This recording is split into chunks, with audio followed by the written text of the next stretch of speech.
This is the walkthrough for the P4 part of the mock. As you can see, this is a question about electricity. This is question 1. Senia and Eva investigate 5 different variable resistors. They set each variable resistor to the maximum resistance. They keep the voltage the same and use the circuit to measure the current. So it's a standard current voltage relationship sort of question. So using Ohm's law, they've got the results for the 5 different resistors and the reading on the ammeter. The maximum resistance for variable resistor B was 4.97 ohms. You had to calculate the voltage across B for that particular value. So it's 4.79 ohms and 0.15 amps, and it wants the answer to 2 significant figures. So you know that from Ohm's law, the voltage is the current times the resistance. And if that's the case, then that's going to be equal to the current, which is 0.15, as measured from the table there, multiplied by the resistance of 4.79 ohms. And that gives you an answer of 0.7185 volts. And it wants it to 2 significant figures, so it's these 2 figures here. That's more than 5. That's 5 or more, so this would be 0.72 as the correct answer. If you just quote that number, you'd only get 1 mark, because 1 mark would be for quoting 2 significant figures. On to the next part of the question. It says, which variable resistor has the highest resistance? So when you look very carefully, the one with the lowest current, because if you've got a low current, then you've got a high resistance, that would be D. You can see that's got the lower current, the lowest current of all the resistors there. So the answer is D. Now, they then look inside a variable resistor. So that's what it looks like inside. You've got a coil of resistance wire. Unfortunately, a lot of people see coil and they think of electromagnets, but that's not what this question's about. This is P4. Electromagnets don't really feature in P4. The slider moves and keeps in contact with the coil of resistance wire. Explain how this variable resistor can be moved to increase and decrease the current in a circuit. So those 2 are to the circuit. So the longer the resistance wire, the more resistance you're going to have. So to increase the resistance, so it says increase it says current here, so increase the current, you need a low resistance, which means you need short wire. So the way you'd make that wire shorter is to turn it clockwise.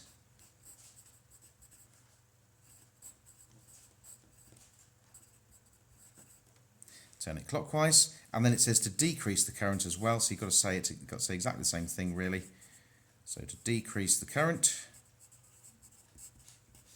you need a high resistance. So it's going to be a long wire. So you're going to turn, well, the opposite to clockwise is anti-clockwise.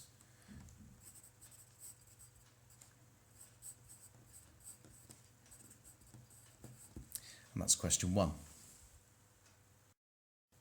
Question 2 is all about ultrasound, and it's the long order question. So looking further on to question 2 here, we've got an ultrasound reflected pulse trace here at A, B and C, and there are 3 different junctions. There's the fat to muscle layer, there's a muscle to muscle layer, and a muscle to bone layer. So each one of these reflections is going to be one of those 3 sort of layers. So the question is asking, why is ultrasound used rather than surgery or x-rays to measure body fat? And then explain what the display shows and how it can be used to find the thickness of body fat in Becky's arm.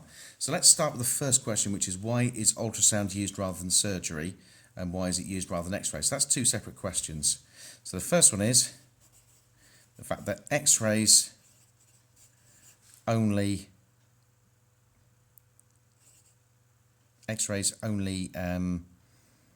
are only stopped by bone. Okay, so if they're only stopped by bone, which means you can't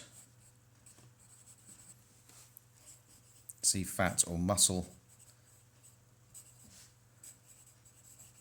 layers.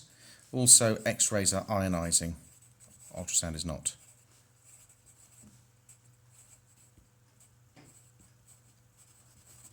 The next thing to think about is why not use surgery? Well, the obvious reason is that surgery is too invasive and has an infection risk.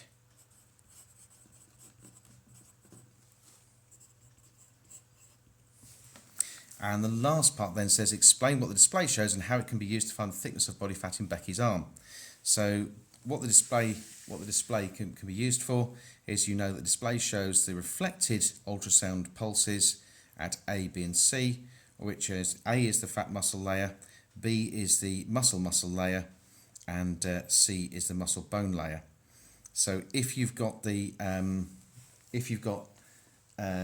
fat muscle layer there, that's where the fat ends and the muscle begins. So that bit of time there is the time taken for the pulse to actually travel to the layer and back again. So you can use the speed of sound and use that time to measure the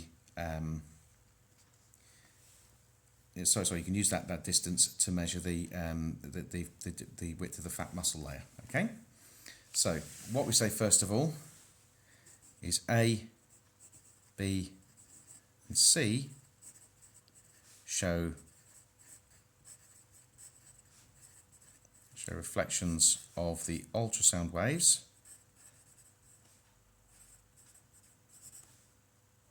I'm going to put U stroke S because I'm probably going to use ultrasound later on in there, so I'm going to put in there that's what ultrasound means. Okay. So the ultrasound reflects at A as it goes from fat to muscle.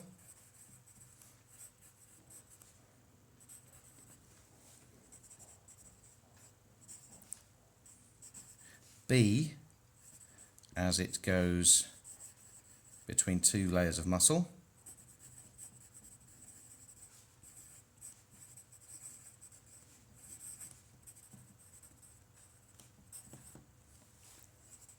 And C as it reflects off the bone.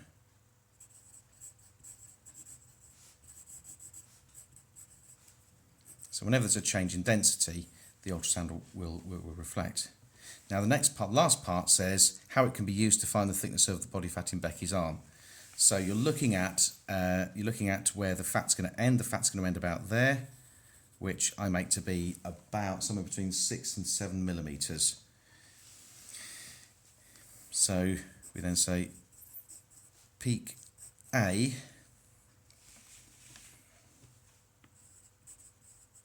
shows a fat thickness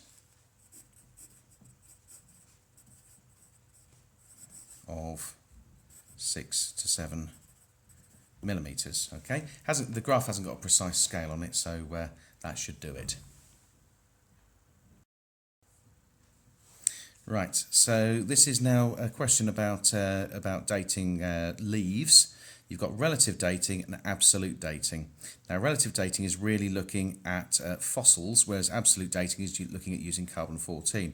So why might scientists use both methods to find out when old plants lived? So first thing, it's a 2-mark question.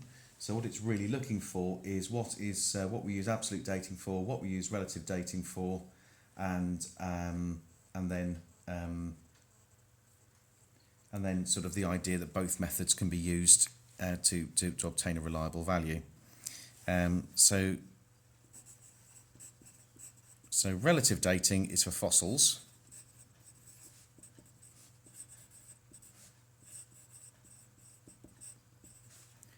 Which means it's got an age with going to be more than or approximately 1 million years.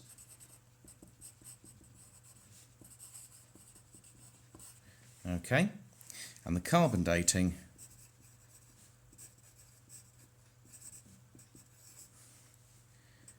is for more recent And this would be an age of 100 to probably not much more than about sort of 100,000 years or so, or about 1,000,000 years maybe. Let's say 1,000,000 years. Okay. Oops, it shouldn't be a comma there because that's in the wrong place. So that would be what we'd use carbon dating for.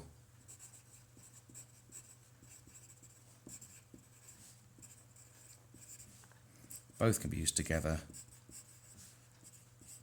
to get a reliable value.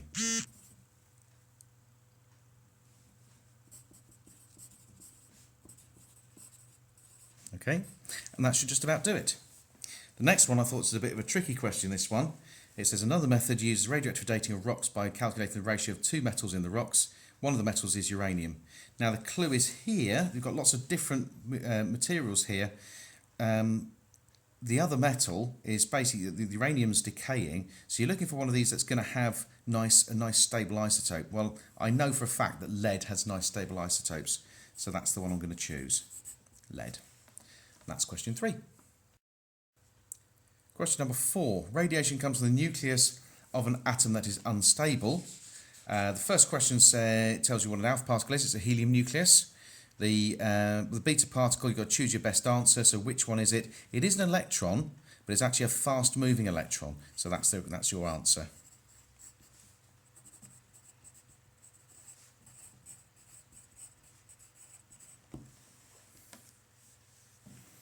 So what happens to a nucleus when the beta particle is emitted?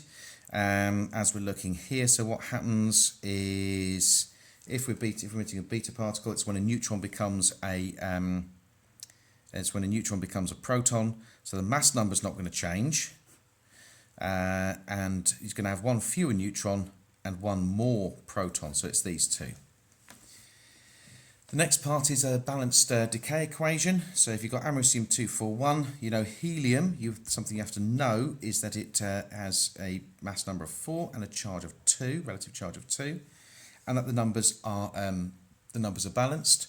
So 241 minus 4 gives you 237, and 95 minus 2 gives you 93. Double check, that's correct. There we go. The rest of the question is about a smoke detector, and remember with a smoke detector it's the idea that the smoke comes in, the alpha particles are not very penetrating, so the smoke blocks the alpha particles. The current to the detector therefore decreases because the alpha particles are no longer ionising air, and therefore the alarm goes off. That's the basic idea. So alpha particles are not very penetrating, that's your first idea.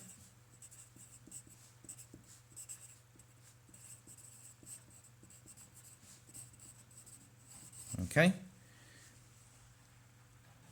which means they're blocked by smoke.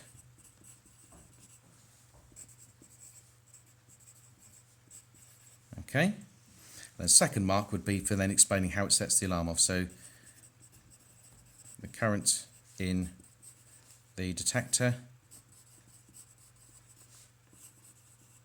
falls because the air is no longer being ionised and sets the alarm off.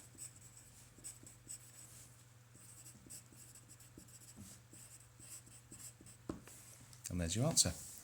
Next, so now on to question number 5. Patrick walks on a nylon carpet. He becomes negatively charged. Describe how Patrick has become negatively charged.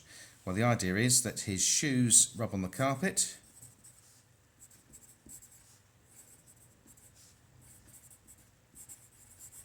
If he's become negatively charged, the electrons, which are negatively charged, are transferred. They're transferred from the carpet to Patrick. On to part B. His electrostatic voltage is measured when he walks on a carpet on different days. So on day 1, you look at the distance he walks and how much voltage he builds up, and then look on day 2, you can see he builds up a bit less. So use the graph to explain what happens on day 1. So first of all, further he walks, the more charge he builds up.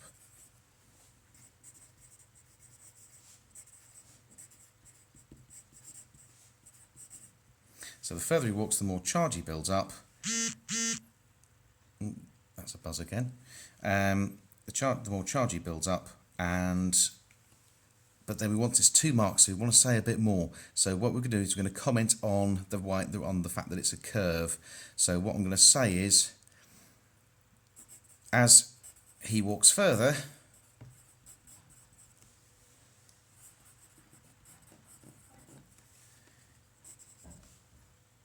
the rate at which the charge builds up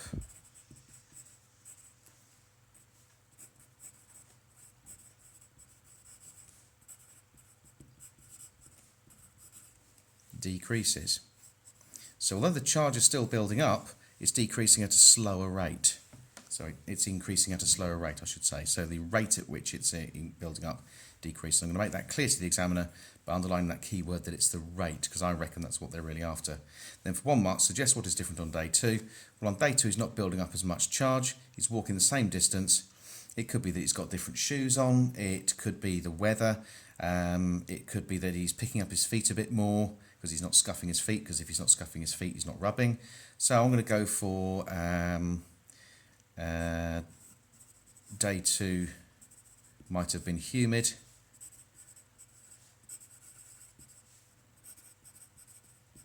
Because if it's humid, it makes the charge leak away. So it might have been humid, making charge leak away. There we go. Job's a good one.